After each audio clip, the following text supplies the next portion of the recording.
All right, my oven is preheated to 500. It just went off. Some places I've read say to let it preheat for 30 minutes so the containers get up to temperature and everything inside the oven is nice and hot. Um, I don't wait that long. I mean, I've also seen people where they bake, they put the dough in a cold container and put that in the hot oven, and then it comes up to temperature slower, and that's a different technique. And then, like I said, the others I recommend preheating everything and getting it really hot. So I guess this is kind of in between. It preheats a little bit, close enough. So I wanted to show you all the stuff I'm going to use. I'll just let it preheat a little bit longer. So I have 2 sheets of parchment paper that I cut from a roll, about that big. Just make sure they're wide enough that the dough will fit on them. Um, I'll use one for each.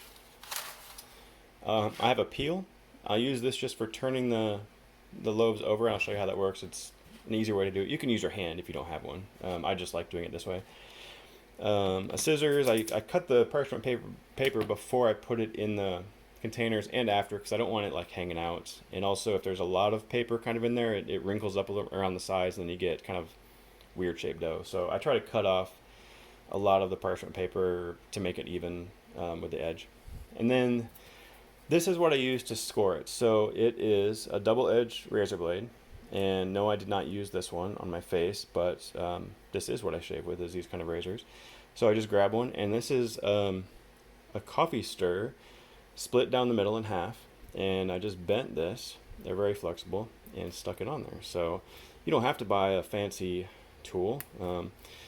I used to just hold these by hand and just slice it, but this makes it a little bit easier to control. You have a little bit of a handle. So that is that and that. So what I'll do, I like to get the dough on the peel and ready to go, and then I take the container out of the oven, quickly score it, put it in. That way the container doesn't cool down that much.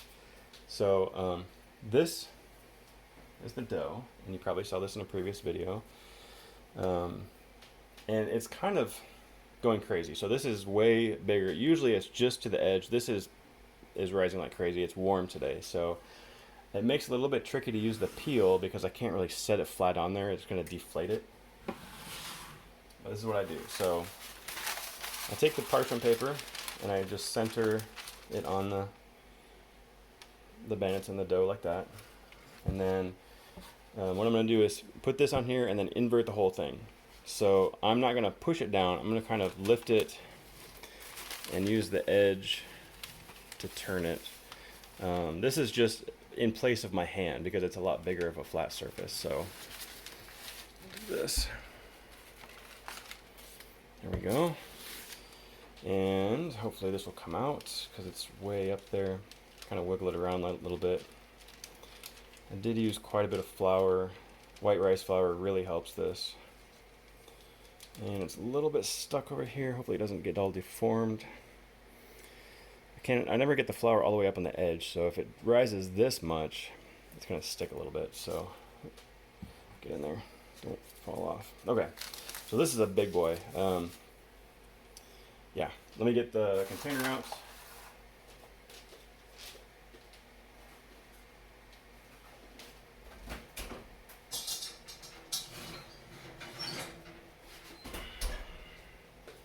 All right, this one's going to go in the cast iron Dutch oven.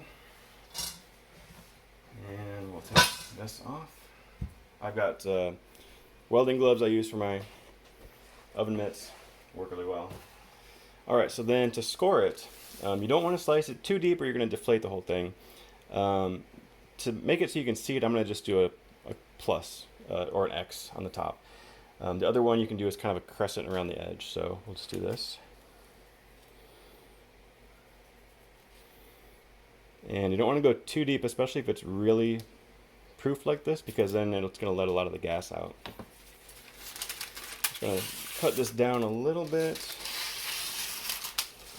I've never seen anybody else do this, but I don't know, it works for me. And then hopefully you can see this. Oh boy. Hopefully it doesn't fall apart. It's really big. Oh man, this is gonna be tricky.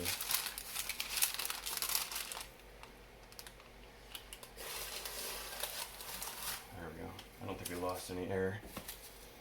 Whew, usually they're not this poofy. I went on a bike ride and expected I had another hour of proofing left. And it was ready to go. The dough is touching the edge a little bit on this one, but it's going to be so hot that it's going to just kind of form a crust there. We'll do the other one now.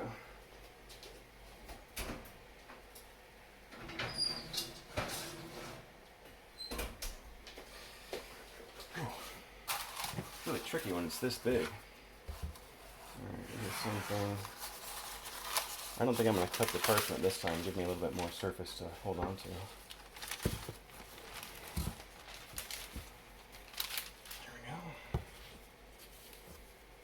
Hopefully I'm still on video in the frame here. Try to do this quickly because the longer you let it sit, it starts to spread out. So, oops, I need 2 gloves.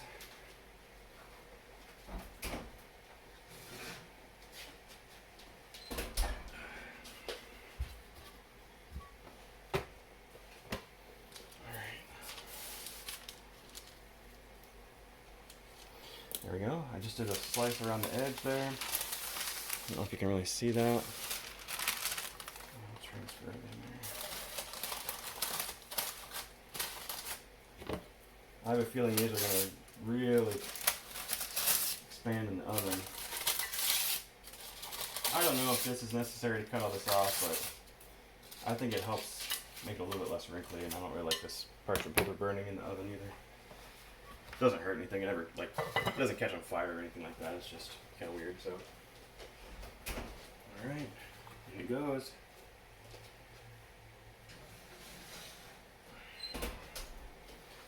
Okay, so in 20 minutes, actually, let me set a timer. Actually, I set it for 18 because it takes a couple minutes to put the other one in. In 18 minutes, I'm going to open the oven, take the lid off of both of those, and I will attempt to show you a picture or a video of that. And you should see some amazing oven spring, get some nice ears on there. And then what I do, I turn my oven down to 450, and I put mine on convection at that point. I just think it helps move the air around a little bit, get the top brown faster, and then it'll bake for another 18 to 20 minutes. You can check the internal temperature. If you're not sure it's done, usually you can just tell by color. You want it to be a nice brown color, a nice kind of dark brown. Along the ear, it might even get black. It looks kind of burnt, but that's the feature of sourdough. So don't undercook it. I've seen some new sourdough bakers where they tend to undercook their loaves, and it's kind of just pale, but you want a nice dark brown. It just turns out better. Then you don't have any like gumminess on the inside or anything, but I'll show you that a little bit later.